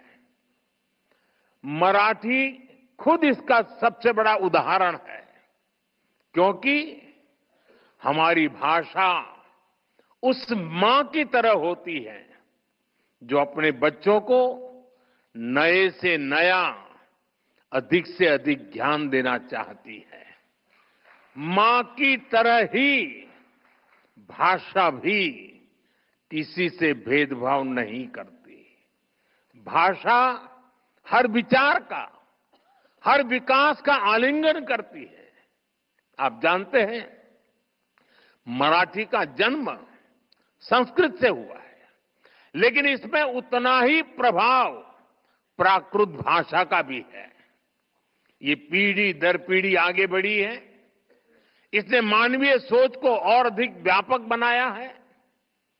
अभी मैंने लोकमान्य तिलक जी की गीता रहस्य का जिक्र किया। गीता रहस्य संस्कृत गीता की व्याख्या है। तिलक जी ने मूल गीता के विचारों को लिया और मराठी बोध से उसे और ज्यादा जन सुलभ बनाया। ज्ञानेश्वरी गीता में भी संस्कृत पर मराठी में टिप्पणी लिखी गई। आज वही ज्ञानेश्वरी देश भर के विद्वानों और संतों के लिए गीता को समझने के लिए एक मानक बन गई है। मराठी ने दूसरी सभी भारतीय भाषाओं से साहित्य को लिया है और बदले में उन भाषाओं को भी समृद्ध किया है। जैसे कि भार्गव राम विठ्ठल बरेकर जैसे मराठी साहित्यकारों ने आनंद मठ जैसी कृतियों का मराठी अनुवाद किया। विंदा करंदीकर, इनकी रचनाएं तो कई भाषाओं में आई। उन्होंने पन्नाधाय, दुर्गावती और रानी पद्मिनी के जीवन को आधार बनाकर रचनाएं लिखी। यानी भारतीय भाषाओं में कभी कोई आपसी वैर नहीं रहा। भाषाओं ने हमेशा एक दूसरे को अपनाया है, एक दूसरे को समृद्ध किया है। साथियों, कई बार जब भाषा के नाम पर भेद डालने की कोशिश की जाते हैं, तो हमारी भाषाओं की साझी विरासत ही उसका सही जवाब देती है। इन भ्रमों से दूर रहकर भाषाओं को समृद्ध करना, उन्हें अपनाना, ये हम सबका सामूहिक दायित्व है। इसलिए आज हम देश की सभी भाषाओं को मेन स्ट्रीम लैंग्वेज के रूप में देख रहे हैं। हम मराठी समेत सभी प्रमुख भाषाओं में शिक्षा को बढ़ावा दे रहे हैं। अब महाराष्ट्र के युवा मराठी में हायर एजुकेशन, इंजीनियरिंग और मेडिकल की पढ़ाई वहां का युवा आसानी से कर सकेंगे। अंग्रेजी न जानने के कारण प्रतिभाओं की उपेक्षा करने वाली सोच को हमने बदल दिया है। साथियों, हम सब कहते हैं कि हमारा साहित्य समाज का दर्पण होता है। साहित्य समाज का पथ प्रदर्शक भी होता है। इसलिए साहित्य सम्मेलन जैसे कार्यक्रमों की, साहित्य जैसे जुड़ी संस्थाओं की देश में बहुत अहम भूमिका होती है। गोविंद रानडे जी, हरिनारायण आप्टे जी, आचार्य अत्रे जी, वीर सावरकर जी, इन महान विभूतियों ने जो आदर्श स्थापित किए, मैं आशा करता हूं अखिल भारतीय मराठी साहित्य महामंडल उन्हें और आगे बढ़ाएगा। 2027 में साहित्य सम्मेलन की इस परंपरा को 150 वर्ष पूरे होंगे और तब 100वां सम्मेलन होगा। मैं चाहूंगा आप इस अवसर को विशेष बनाएं। इसके लिए अभी से तैयारी करें। कितने ही युवा आजकल सोशल मीडिया के जरिए मराठी साहित्य की सेवा कर रहे हैं। आप उन्हें मंच दे सकते हैं, उनकी प्रतिभा को पहचान दे सकते हैं। ज्यादा से ज्यादा लोग मराठी सीखें, इसके लिए आप ऑनलाइन प्लेटफॉर्म को, भाषिणी जैसे इनिशिएटिव्स को बढ़ावा दें। मराठी भाषा और साहित्य को लेकर युवाओं के बीच प्रतियोगिताओं का आयोजन भी किया जा सकता है। मुझे विश्वास है आपके ये प्रयास और मराठी साहित्य की प्रेरणाएं विकसित भारत के लिए 140 करोड़ देशवासियों को नई ऊर्जा देंगे, नई चेतना देंगे, नई प्रेरणा देंगे। आप सभी महादेव गोविंद रानडे जी, हरिनारायण आप्टे जी, माधव श्रीहरि अणे जी, शिवराम परांजपे जी जैसे महान व्यक्तित्वों की महान परंपरा को आगे बढ़ाएं। इसी कामना के साथ आप सभी का एक बार फिर बहुत बहुत धन्यवाद।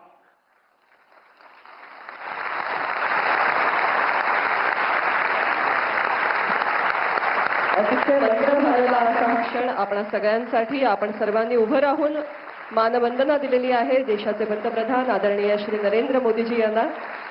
यानंतर शमीमा